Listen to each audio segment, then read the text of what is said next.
This is a U.S.-China media brief produced by the UCLA Asian American Studies Center.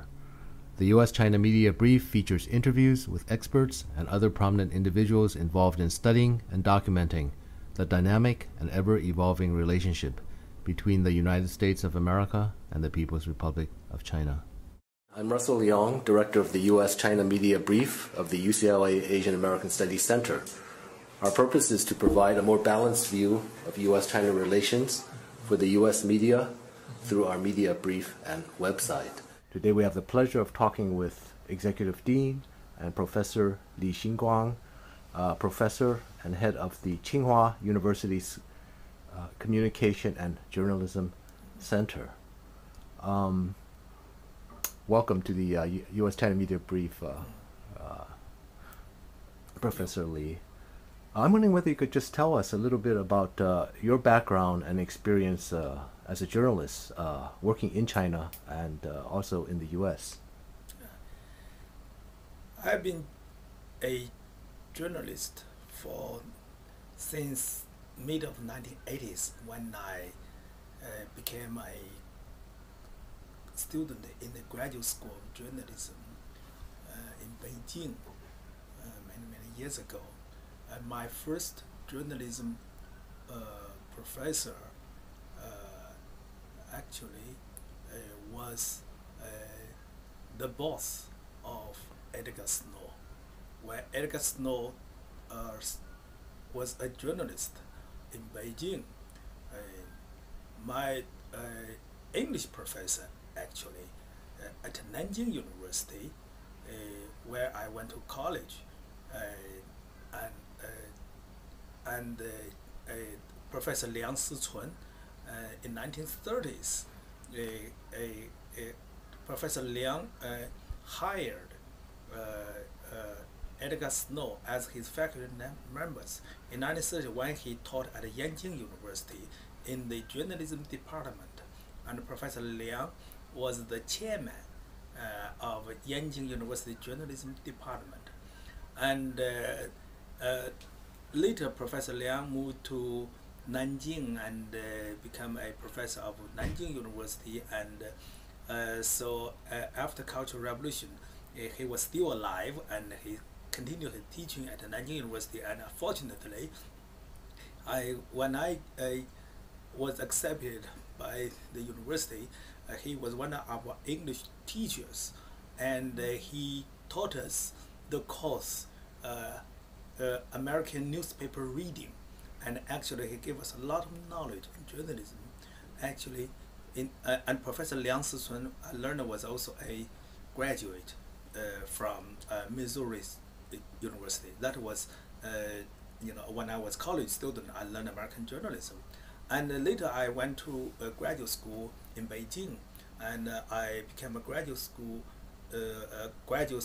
student of journalism, and my first professor in graduate school of journalism was Mr. Ted Gupp, who was at that time an investigative reporter with the Washington Post, and he taught us some of the core values of American journalism, and he spent a whole year teaching us news writing, lead writing, how to quote people and how to do interview, and he took us to the free market to do interview and supervise how to conduct the interview correctly.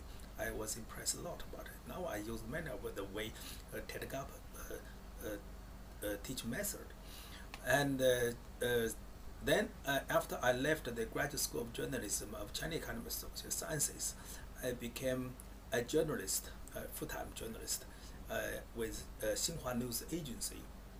And first I was a science reporter, later I became a political writer and also became the director of the political desk and the national desk of Xinhua News Agency, and I reported the turnover of Hong Kong to China, and also covered the death of Deng Xiaoping. I also one of the authors of the English obituary of Deng Xiaoping, and so I also covered a lot of breaking news and the big events at that time. And in 1995, I went to the United States and became a visiting science writer, a science writer with the Washington Post, working with the senior science writer like Susan Oki and also David Brown.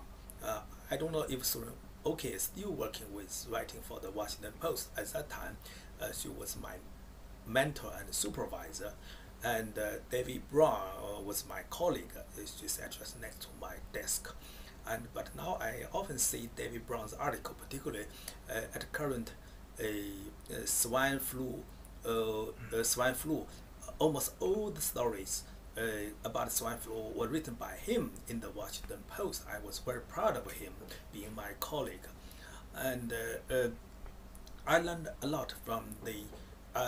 Actually, I practiced American journalism when I was a reporter with the Washington Post, and but in the meantime, I also criticized the way the American journalists covered China.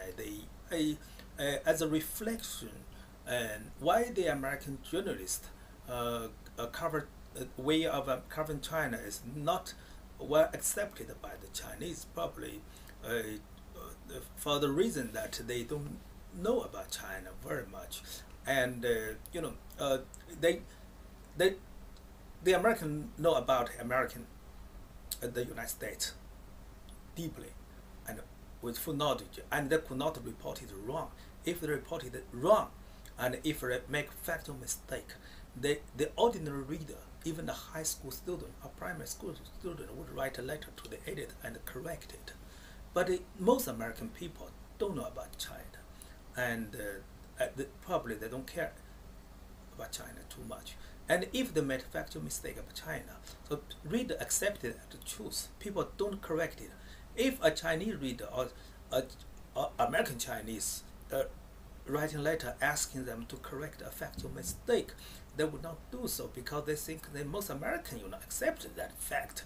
So there's this a imbalance of knowledge about China, and so the newspaper or the journalist always stand with the majority, even though the majority is not well informed, and even the majority does not have correct knowledge. The media has to follow the feelings and to meet the so-called accepted knowledge, even though the accepted knowledge is truthful knowledge about China. The preceding copyrighted program is a property of the University of California, Los Angeles. All rights reserved. It may be used freely for educational and not-for-profit activities. For other uses or to make an inquiry, please contact the Asian American Studies Center at UCLA.